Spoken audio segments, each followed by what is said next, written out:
փորձել ենք խոսել այսօր քաղաքացիական հասարակություն երևույթից, քիչ առաջ մենք տեսանք նաև ազգային ժողովի լսումներից հատվածներ, որոնցում նաև դուք մասնակցեցիք, որպես արդեն իրավապաշտպան կազմակերպության ներկայացուցիչ,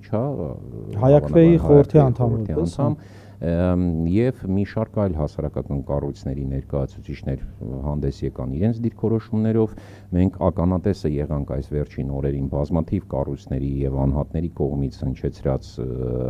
գնահատականներին այս աննախադեպ տերորի վերաբերյալ, որը որ ծավալվում է ձայն ունեցող, կարծիք ունեցող եւ սկզբունքորեն դրան հետևող կառույցների եւ անձանց հանդեպ, հիշեցնեմ, որ շուրջ 60 հոգի արդեն կալանքի տակ է, լավ կլիներ երևի անուններով էլ ընթերցեինք, բայց մենք դա չենք անելու։ Այս պահին ինչ եք կարծում, ինչպիսին է քաղաքացիական հասարակության վիճակը, ընդհանրապես այդ ինստիտուտը ինչպես կգնահատեք Հայաստանում, այն գոյություն ունի, չունի, եթե ունի, ովքեր են դրանք եւ այլն։ Հովհաննես ջան, մինչև պատասխանելդ, քանի որ ոչ բոլոր հետևորդներն են հետևում տարատեսակ լուրերին, օրակարգային հարցերին, ընդհանրապես հիշեցնեմ, ինչի համար ենք մենք հիմա, հատկապես հիմա քննարկում այս թեման եւ ինչ պատճառով էր քո անդրադարձը, որովհետեւ դու շատ հետաքրքիր եւ դիպուկ ձևակերպումներ էիր տվել, գրառում էիր կատարել։ Հայաստանի քաղաքահասարակության ճակերտավոր որոշ ներկայացուցիչներ նախորդ շաբաթ մեկնել էին Բաքու,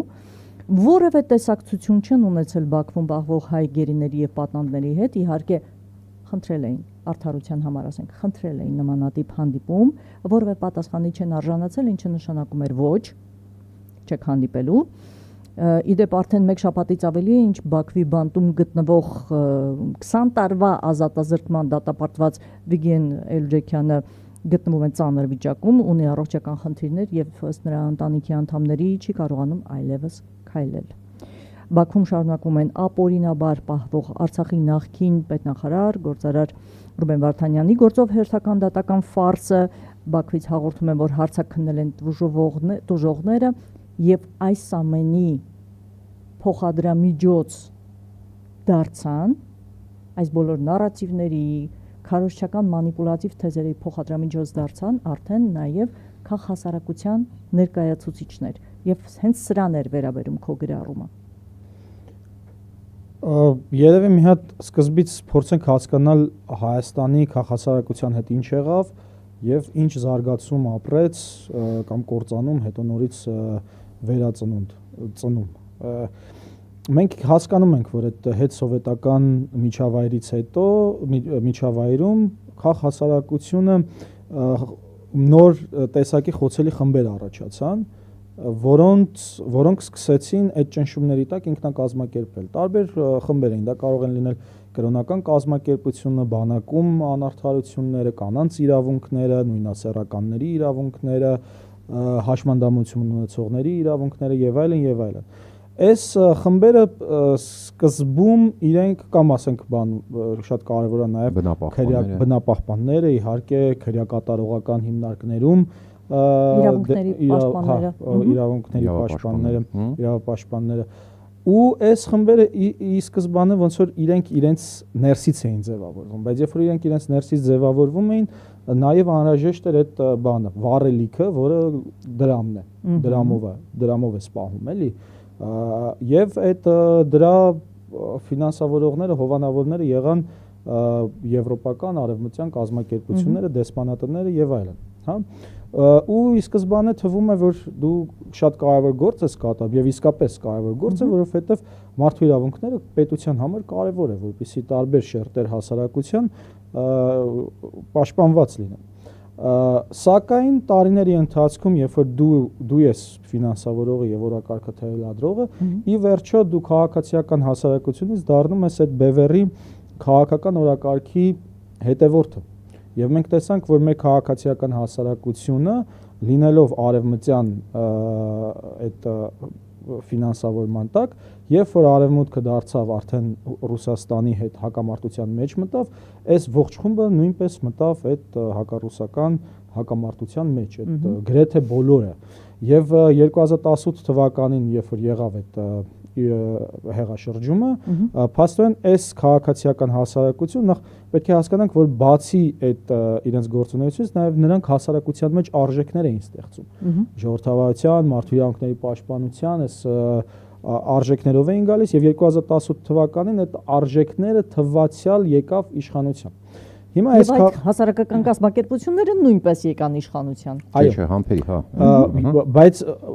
տենց միանշանակ չէ։ Նախ սերտաճվեց մի քանի կոմպոնենտով։ Մի կողմից նրանք դարձան падգամավորներ, նախարարներ, պետական տենց օղակներում իրենց ներկայությունը ապահովեցին։ Մյուս կողմից ովքեր էլ որ մնացին հասարակական կազմակերպությունների, հիմնադրամների, տարբեր կառույցներում, այդ անձնական կապերը կաշկանդում էր, որպեսզի տեսնեին օրինակ, որ դատական իշխանության զավթումը մեծ պրոբլեմա առաջացնելու քաղաքացիական հասարակության եւ մարդու իրավունքների զարգացման հարցում Հայաստանում, հա, ու այդ ժամանակ փաստորեն քաղաքացիական հասարակությունը արդեն կարելի ասել գոյություն չուներ։ Ես հիշում եմ 46 կազմակերպություն աջակցեց այս իշխանություններին սահմանադրական դատարանի այդ շրջափակման օրերին շրջափակման օրերին սահմանադրական դատարանի, եթե հիշեք, կորոնավիրուսի ժամանակ իրենք բան էին ուզում անեին, այդ հանրակրվեին անեին։ Եվ այս 46 կազմակերպությունը հայտարարություն տարածեց, որով ինքը կրավորական կերպով աջակցություն էր հայտնում, այսինքն ասում էր այդ 20 տարվա իշխանության զավթումը մի հատ ճանաչեք, ընդ որում 20 տարվա, այսինքն Լևոն Տեր-Պետրոսյանի տարիները չէր հաշվում, էլի, մինչև այդ սահմանադրական բարեփոխումները, մինչդեռ այդ 46 կազմակերպությունները պետք է դատապարտեին այդ հանրակրվեն, որովհետև գործադիր իշխանությունը զավթում էր դատականը, իսկ եթե դատական իշխանությունը զավթված է, բնականաբար քաղաքացիական հասարակություն քաղաքացիական հասարակության համար ամենամեծ խնդիրն է, որովհետև եթե չկա արդար դատարան, քաղաքացիական հասարակությունը լինում է այդ ադրբեջանական մոդելի մեջ, որտեղ չկա քաղաքացիական հասարակություն։ Հիմա երբ որ այս ամեն ինչը տեղի ունեցավ, արդյունքում առաջացան նոր խոցելի խմբեր։ Խոցելի խմբերի առաջին շերտը հենց դատավորներն էին, որովհետև էլ ատելության խոսքը, ես հիշում եմ, շնաբարո դուրս պրծուկներ, կորոնավիրուսային դատարաններ, անկյուններում տեր են ման գալիս, վնգստացող։ Հա, այդ էլ Ազատություն ռադիոկայանով իմ դեպ այդ արտահայտությունը արեց ու զրուցավարը ոչ էլ մի հատ հակադարձեց Հրայր Թամրազյանը։ Ու այս իրավիճակում առաջին քաղաքահասարակության Հայաստանի այս նոր ժամանակաշրջանի քաղաքահասարակության սերմերը գցեցին փաստաբանները, որովհետև փաստաբաններն էին, որ պաշտպանում էին դատավորներին, որտեղ իրենց գործի հետ է կապված, չէ՞։ Ուրեմն սա արդեն այս առաջի խումբը։ Դատավորներից հետո արդեն սկսվեցին ու այլ ինչ որ մեդիայի վրա արշավներ, ես հիշում եմ 5-րդ տարալիքի վրա, Երևան TD-ի վրա այդ հարձակումները եւ ինչ որ ձևով արդեն լրագրողական խմբերներ էին, ինչ որ կազմավորվում են քաղաքասարակության ձևավորման սաղմի մաս։ Այո, ինչպես նաեւ որոշ խմբեր արդեն սկսեցին հայտարարություններ արել, գտան իրար, ես հիշում եմ օրինակ թե Գրիգորի Խաչատրովի հետ կապված հայտարարություն եղավ, էլի տարբեր քաղաքալացյալների, քաղբանտարկյալների հետ կապված հայտարարություններ եղան, ակցիաներ եղան։ Մի խոսքով քաղաքացիական հասարակությունը ի վերջո Հայաստանում ձևավորվել էր, բայց ինքը չէր կրում քաղաքասարակություն անունը։ Ու սրա հետ կապված ես ու Կարեն Վրթանեսյանը հիշում եմ մի անգամ որոշեցինք անենք հետեւյալը, երբ որ անենք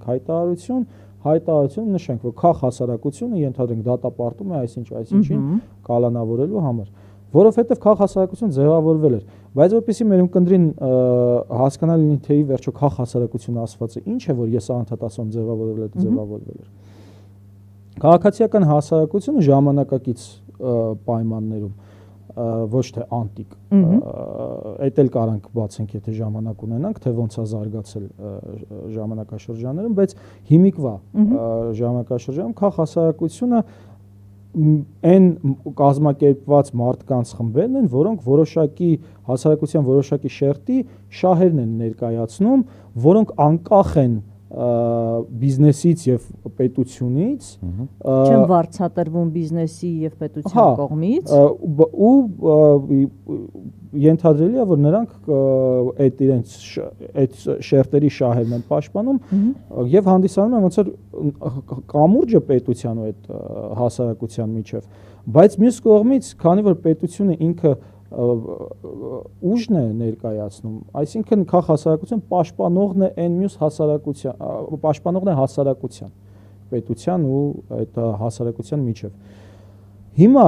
այս պայմաններում, երբ Բաքու են մեկնել ինչ որ մարդիկ ու որոնց կոչում են քաղաքացիություն, սա աբսուրդ է, նոնսենս է։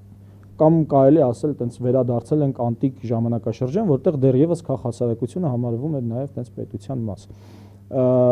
Ինչու, որովհետև նախ 18 միլիոն դրամ այս կառավարությունը մեր հարկերից տվել է, որ իրանք չվեն Բաքու։ Պետությունը իր օրակարգը սպասարկելու համար, իշխանությունը իր օրակարգը սպասարկելու համար, այդ գիտենք, հա, այսպես կոչված խեղաղության խեղաղություն, բանը գործընթացը անելու համար որոշել են, որ պետքա ասենց ինչ-որ խմբերի տանեն իրար հետ շփվեն։ Սա իշխանության ցանկությունն է, կմահաճույքն է եւ որևէ շերտի չի ներկայացնում Հայաստանում։